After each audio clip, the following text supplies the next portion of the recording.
دل کی بیماری کیا ہے بھائی؟ کنجوسی. آج لوگ نظر آتے ہیں ہمیں ماشاءاللہ, بیوی بچوں پہ خرچ نہیں ہوتا, جان نکلتی ہے, گن گن کے رکھتے ہیں اور ہر وقت گنتے رہتے ہیں بیٹھ کے, اتنے ہو گئے. اب دل بڑا کرو یار. اور اس کنجوسی پہ ڈالا پتہ ہے کس نے؟ کیا بولے یار, آپ بولے گے سب گھما گھما کے ایک ہی ٹاپک لاتے ہیں. جو بے غیرت آدمی, جو کمبخت اپنی اولاد پیدا کرنے کو تیار نہ ہو کہ اس کو کھلانا پڑے گا, وہ کسی پہ کیا خرچ کرے گا؟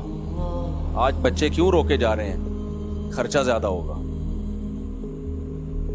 اپنی اولاد پر جب دل اتنا کنجوس ہو جائے, اور یہ فیملی پلاننگ والوں نے اس عذاب میں ڈالا ہے, تو کسی بیوہ سے شادی کر کے اس کے بچے کون پالے گا بھائی؟ یہ اپنے پیدا نہیں کر رہا تھا ہے بھائی کہ خرچہ بڑھے گا, اور اسلام ترغیب دے رہا ہے بیوہ طلاق یافتاؤں کے بچے بھی پالو, تو اسلام کی ترغیبات اثر کریں گی اس کے اوپر؟ جو اپنا خون ہے اسے روک رہا ہے, جو اس کے بڑھاپے کا سہارا بنے گا اس کو روک رہا ہے, جو اس کا گھر آباد کرے گا اسے روک رہا ہے کہ روکڑا خرچ نہ ہو جائے, پیسے خرچ نہ ہو جائے. اور آپ ترغیب دے رہے ہیں اس کو کہ بیوہ سے شادی کرو, 2 بچے لے آؤ, 4 بچے لے آؤ, 6 بچے لے آؤ.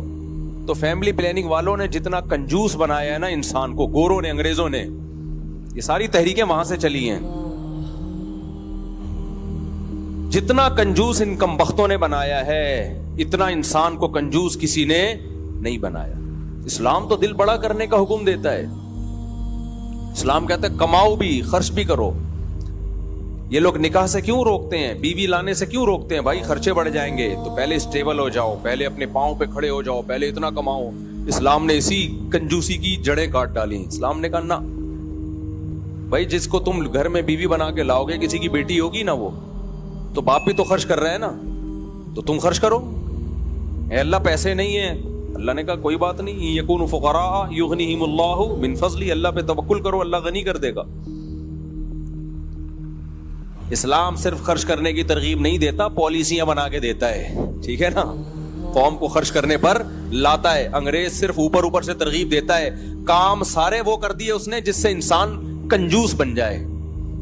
کام سارے وہ کر کے گیا ہے. رشتے توڑ دیے انہوں نے, جب رشتے ٹوٹ گئے تو خرچ تو رشتوں پہ ہوتا ہے سب سے زیادہ. فیملی سسٹم ہی تباہ ہو گیا, خرچ کس پہ کریں؟ کتوں پہ خرچ کر رہے ہوتے ہیں. ان کے ہاں تو بھائی حکومت اگر ٹیکس نہ لینا تو بڈھے سڑکوں پہ مریں گے, معذور لوگ سڑکوں پہ مریں گے. ہمیں چند سخی دکھائے جاتے ہیں کہ وہ بل گیٹس نے اتنا یہ اسپتال بنا لیا, یہ کر لیا, وہ کر لیا. میجورٹی کی حالت بہت خطرناک ہے. اور جو آپ کو خرچ کرتے ہوئے نظر آئیں گے وہ بھی کوئی حاتم تائی نہیں ہوتے, ان کے پاس اتنا ہوتا ہے اور آگے کوئی نسل ہے ہی نہیں, کچھ بھی نہیں ہے. تو کتنی عیاشی کر لے گا آدمی؟ وہ بھی اپنی توندے بھر کے سب کچھ بنا بنو کے اپنے چارٹر طیارے خرید کے جب بچ جاتا ہے تو چلو یار ایک ہسپتال بناؤ انسانیت کے لیے. ہمارے ہاں جو خرچ کرنے کا جذبہ ہے, گورے کو اس کی گرد کو بھی نہیں پہنچا, گرد کو بھی نہیں پہنچا, تو پہنچ بھی نہیں سکتا. جو اپنی اولاد پیدا کرنے کے لیے تیار نہ ہو کہ خرچ کرنا پڑے گا, وہ باقی کیا خرچ کرے گا میرے بھائی؟ کافر میں کوئی خوبی نہیں ہے اسلام کے مقابلے میں. کچھ ظاہری چند خوبیاں ہوتی ہیں جن کو دیکھ کے ہم بہت زیادہ متاثر ہو جاتے ہیں, کچھ بھی نہیں ہے. دلوں میں تیل. جو خدا کا کو نہیں مانتا میرے بھائی, پیدا کرنے والے کا انکار کر دے, کیا رہ گیا؟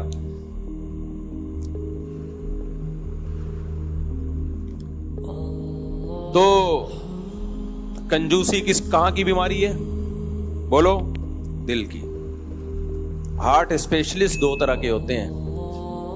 ایک آپ کو آغا خان میں, سول ہاسپٹل میں, جنا ہاسپٹل میں ملیں گے ہارٹ اسپیشلسٹ.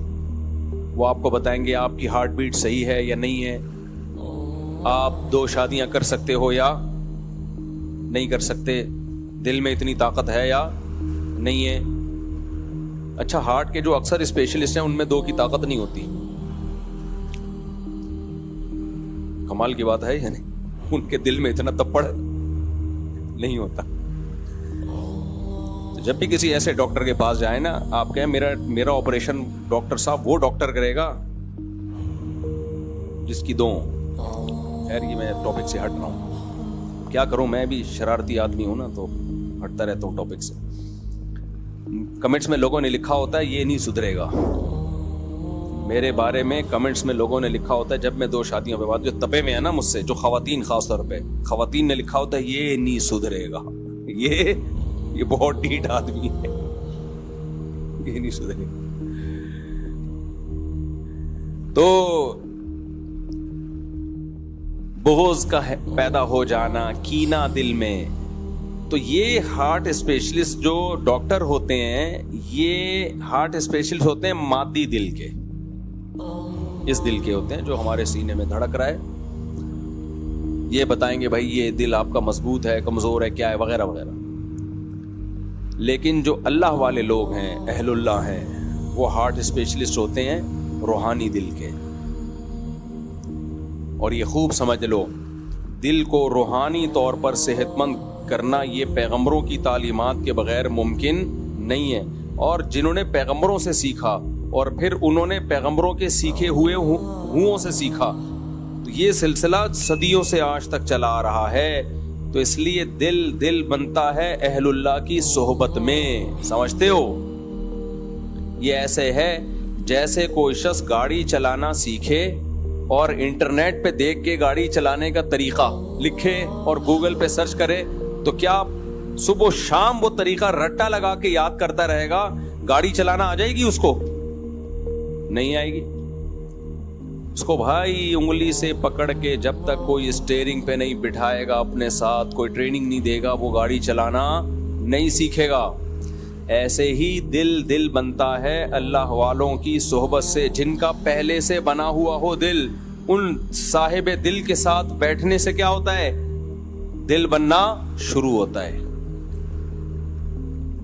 یہ تقریروں سے نہیں بنتا, تقریر سے تھوڑی سی موٹیویشن مل جاتی ہے. تبھی اسلام میں ہمیشہ سے اللہ والوں کی صحبت کی بہت اہمیت رہی ہے, بہت اہمیت. پہلے بزرگ کو جانچنے کے لیے کیا دیکھا جاتا تھا؟ بھائی اس کا تعلق کس بزرگ سے ہے. مجھے ایک بات بتاؤ, کوئی تابعی صحابی کے برابر ہو سکتا ہے؟ تو صحابی میں کیا خاص چیز تھی کہ کوئی تابعی کبھی بھی صحابی کے برابر نہیں ہو سکتا؟ کیا بات تھی صحابی میں؟ نبی کی صحبت اٹھائی تھی, اس کا کوئی آلٹرنیٹ نہیں ہے. آپ کہہ سکتے ہو نبی کی تعلیمات لی تھیں, تعلیمات تو تابعین میں بھی لی تھیں, اور تابعین میں ایسے علماء تھے جو بعض صحابہ سے بھی علم میں زیادہ تھے.